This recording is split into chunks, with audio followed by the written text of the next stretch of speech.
Hey guys, this is Midget and welcome to another episode of my Derby Pyramid. Here we get straight into the game against Manchester United, and this episode is called Tough Games for a reason. We have Manchester United, Manchester City and Liverpool coming in this episode, so it's always going to be a tough time playing these teams because they're tied to contenders where we're like mid-table at best. But I decided to put up a fairly decent squad, and Man United were putting up one of their toughest squads too. I think Butner could have been changed for Patrice Evra, and that would have definitely been one of their hardest squads. So anyway, in the 4th minute we show off what we want to do in this game, which is a win, and Martin lets fly in just almost catches out De Gea, because De Gea was coming out, and he was dipping his shot, behind De Gea. But in the 27th minute, Fellaini goes on target and shoots, and Legend saves again, and then Keogh manages to clear it. Our captain for the game, just got us out of the danger. But in the 32nd minute, Martin had a pretty poor effort on goal, but almost caught out De Gea once again, and we had the one more shot than United, but the same on target, which is pretty decent, since we just came up from the Championship. We're very equal to United, pretty much. But Russell then, in the 50th minute, crossed it in for Jamie Ward. Jamie Ward scuffs up the shot, and De Gea catches it, no problemo. And in the 77th minute, it looks like it's going to stay 1-0, sorry. But Juan Mata passes it through to Nani. Nani crosses it into Van Persie. Van Persie manages to take a wonderful touch and poke it home. I wasn't too pleased with the that goal, because I had the exact same chance basically, and I didn't score. But Van Persie is like an 89 rated player, so I'm not really too bothered. And we end up losing the game 1-0 against Manchester United, which isn't the worst thing. I was really disappointed looking at the shots, but then I bear in mind that they're title contenders, so they're a very clinical side. And also Jamie Ward wanted to play, and Kieran Freeman said he's okay about the matches. He's not mega happy, but he's okay about the matches. So I'm happy to see that he's alright, I guess. But you can probably see that my left back wasn't Luke Shaw, it was Hogginson. And it's kind of ironic, well, not ironic, but Hogginson, wait 1 minute, in the 6th minute, Hogginson is on loan at the team I live now, because he plays for Derby County, but he went on loan to the Skrill Premier, so it's one league worse than League 2. He went there to Alfreton Town, and that's where I live, in Alfreton. So I could have seen him on the road or something going to the game, on like Saturday or Sunday.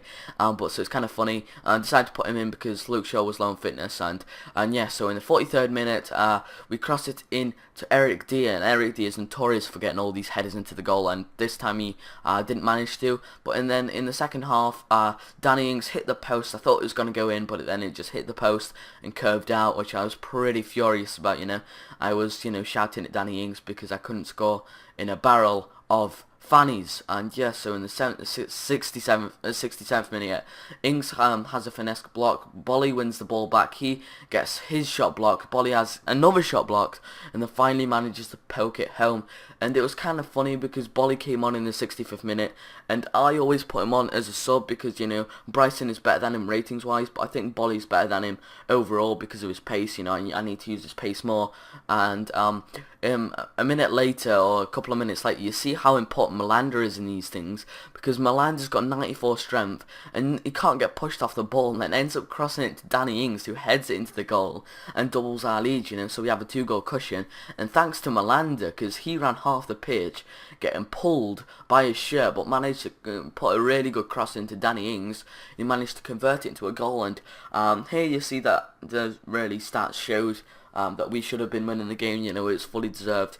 And yes, so we go into the game against Manchester City now, but Jamie Ward says thank you for the games, and we go into the game against Manchester City with our hardest lineup. I would say that is our hardest lineup, and I always concede at least 3 goals against Manchester City, so I'm not too happy about this. But I was looking for the best, to be honest, against this game, because I know Manchester City are a decent side, but I was wondering if they're tougher than Manchester United on the game. I know in real life they are, but on the game, and City put up a really weak side, with players like Alex Nimile, Biro, I don't even know who that is. But we was the first ones to go on the attack in the 5th minute. Ings chips it over to Martin. He's offside, sorry. but he hits the crossbar, and in the 10th minute, this is what I hate about City. They're so hard to tackle. Alex Nimley forwards it to Fernandinho. Fernandinho passes it to Milner.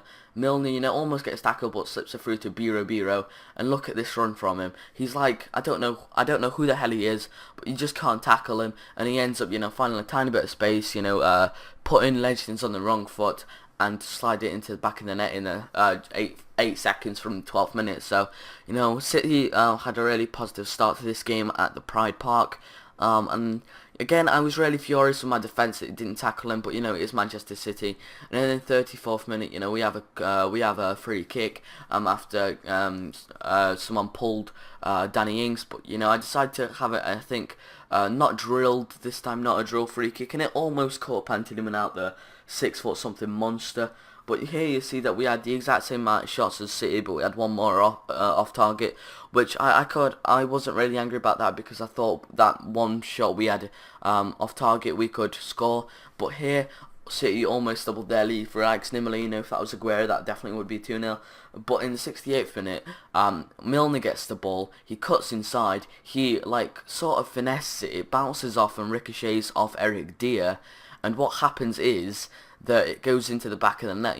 I wouldn't call it a defensive error from Eric Dier, but he tried blocking it. I'm not slating him. It happens. It's not a defensive error, so why should I slate him? It just ricocheted off him, and I was pretty furious. Well, I wasn't furious, I wanted to say, but in the 77th minute, it bounced off Luke Shaw and Yaya Toure. That is complete AIDS. Luke Shaw did almost the exact thing as Eric Dier, but it bounced straight back to Yaya Toure and he headed it in. The Ivory Coast beast. I call everyone beast, but to be honest, City are a team of beasts, Midget beast, tall beast, Midget beast is in David Silva and stuff. But in the 89th minute, it looked like it was going to stay 3-0, and my saying that three goals against City every time would happen again. But in 1 minute from time, Nasri managed to have a shot or cross something go into the back of the net, and I was furious about that goal because it was just so weird. How did Legends not keep that out? But here you see we totally deserved to at least get one goal. We had one more shot on target than Manchester City and the same amount of shots, but they had all their shots go in, and I was pretty furious about this. But here we decide to sign Willem van der Werf. I put him on a 5-year contract with the salary of £500. I decided to up his wages here, but in the end I will put it on £500 a week, which is pretty cool, because I've not had a player go for so little, and then I put him for for future first team player because he's only 16. And yes, so we decide to, say we need to motivation and all that. We decide to put Padermo on loan because he wants that, And, we look through all our players we are looking to sign next season. And Michael Jacobs being one, but he's a former player, so I don't know who to go between Lucas Piazon or Jacobs, because remember about this. Lucas Piazon got 60 grand wages, but he's definitely way better than Michael Jacobs. I'm really in a dilemma about that one. I'm going to tell you in the start of next season. But here we're going straight into the game against Liverpool, and this is the final game of the episode. And yes, so we put up again our strongest lineup against Liverpool. Martin's on a goal drought. I think it's 6 games without a goal now for Martin. And Ings, is carrying the team by himself, to be honest. But I just looked at their top 10 players in the Championship, not scoring wise, but overall for the critics. And Danny Ings is the best player in the Championship according to the critics. Will Hughes is the 10th best and the best Derby player, but Danny Ings is first. So. It was kind of funny having him on our team now, since he's the best Championship player. But here in the 4th minute, Andre Wisdom makes what I thought would be a really good tackle. Seems to be a red card. And you guys judge, is this a red card or is this not a red card? Because in my opinion, he gets the ball first, and Iago Aspas doesn't even fall over, but in the doesn't matter. But in the 70th minute, Bryson almost squishes a ball into the back of the net after a mistake from Mignolet, but he doesn't. And in the 46th minute, Hendrick dispossesses. I can't remember who that was, but goes straight on the attack. Jeff Hendrick running out of energy, getting pulled on by Agger. He has his shot, which gets saved by Mignolet, but Martin manages to volley it home and give us the lead. give 10-man derby the lead against, possible title contenders Liverpool, because I haven't checked the table recently, but we end up, taking the lead in the 45th minute against Liverpool, so that's pretty much a shock lead. I don't know how the hell we did that, but you know what's going to happen now, don't you?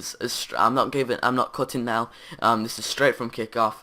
Jose Enrique gets onto the ball, just passes it through to Henderson and chips over to Coutinho, and Liverpool sweat on me, and I was furious. I played this game at 7 AM and I was screaming. I was going, you knobhead, why are you sweating in career mode?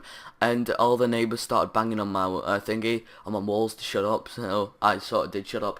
And here you see that was pretty undeserved, because I was dominating most of the game apart from possession, but in the 60th minute, a great pass from Coutinho, and I thought Sterling was going to sweat this, but he managed to do some acrobatic bloody curve into the back of the net, and I, instead of raging about this, because I was about to rage, and saying why is he sweating, I literally stopped playing and just clapped, not a standing ovation or anything, but clapped and said respect Sterling for not sweating it, the first goal I think was totally undeserved, but the second one, was a really good finish. And that's basically it for this episode, guys. Hopefully you enjoyed this episode, and I just want to say, if you want another episode today, a bit later, I just want, Willem van der Werf said he is accepting the contract, so we have Willem van der Werf, and you're going to see me do the formation.